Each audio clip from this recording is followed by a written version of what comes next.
আমি আছি Xizang Buddhism ইউনিভার্সিটিতে। এই বিশ্ববিদ্যালয়ে প্রায় 1000-এর মতো শিক্ষার্থী আছে। এই বিশ্ববিদ্যালয়টিতে মূলত বিশেষভাবে বৌদ্ধ ধর্মের চর্চা করা হলেও পাশাপাশি অন্যান্য বিষয় নিয়েও শিক্ষার্থীদেরকে পড়ানো হয়ে থাকে। একদিকে ধর্মীয় অনুশীলন, অন্যদিকে আধুনিক শিক্ষার সংযুক্তি, এই দুয়েই সিচাং বুদ্ধিজম বিশ্ববিদ্যালয়। দক্ষিণ পশ্চিম চীনের সিচাং স্বায়ত্তশাসিত অঞ্চলের রাজধানী লাসায় অবস্থিত এই বিশ্ববিদ্যালয় অঞ্চলটির একমাত্র উচ্চ স্তরের তিব্বতী বৌদ্ধ শিক্ষা প্রতিষ্ঠান। 2011 সালে গড়ে তোলা পাহাড় ঘেরা শান্তিপূর্ণ ক্যাম্পাসটি বৌদ্ধ ধর্মীয় ঐতিহ্য ও আধুনিক সুযোগ সুবিধার এক অনন্য মিশ্রণ। বিশ্ববিদ্যালয় প্রশাসনের সঙ্গে কথা বলে জানা যায়, এখানে প্রায় 1000 শিক্ষার্থীর মধ্যে 600 জনের মতো আবাসিক এবং 2 শতাধিক অনাবাসিক শিক্ষার্থী রয়েছে।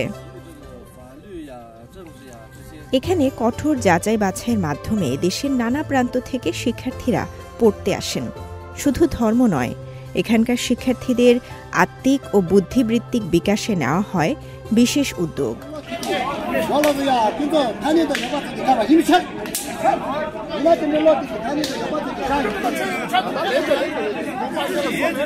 সকালে ক্লাস, বিকেলে এক ভিন্ন ধর্মী কার্যক্রম বা অনুশীলন।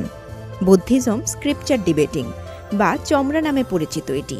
সিচাংয়ের বৌদ্ধ সংস্কৃতির একটি অত্যন্ত আকর্ষণীয় দিক এই চমরা।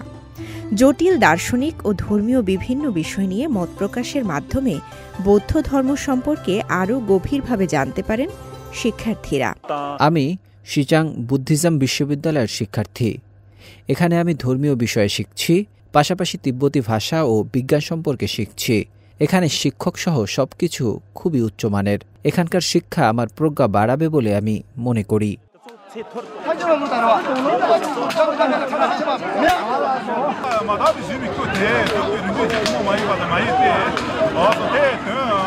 একজন ভিক্ষু দাঁড়িয়ে প্রশ্ন করেন, অন্য ভিক্ষু বসে তার জবাব দেন।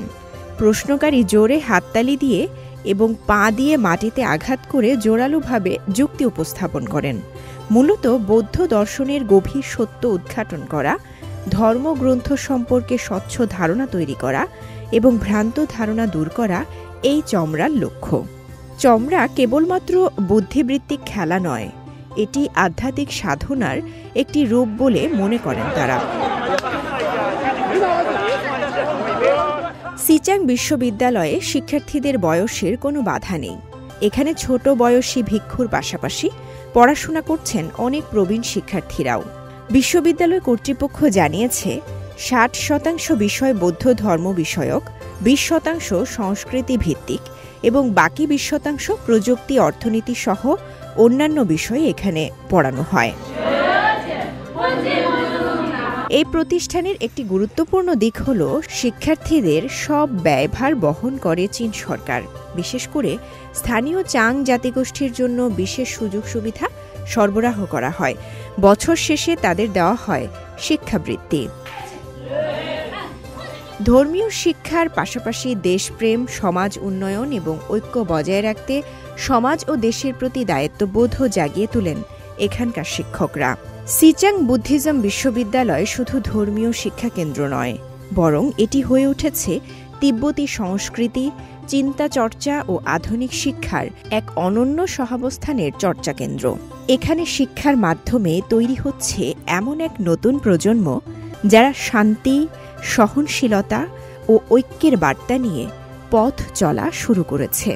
সিচাংয়ের পাহাড় ঘেরা এই নিভৃত প্রাঙ্গণ যেন তিব্বতের নতুন ভোরের প্রতীক হয়ে উঠেছে।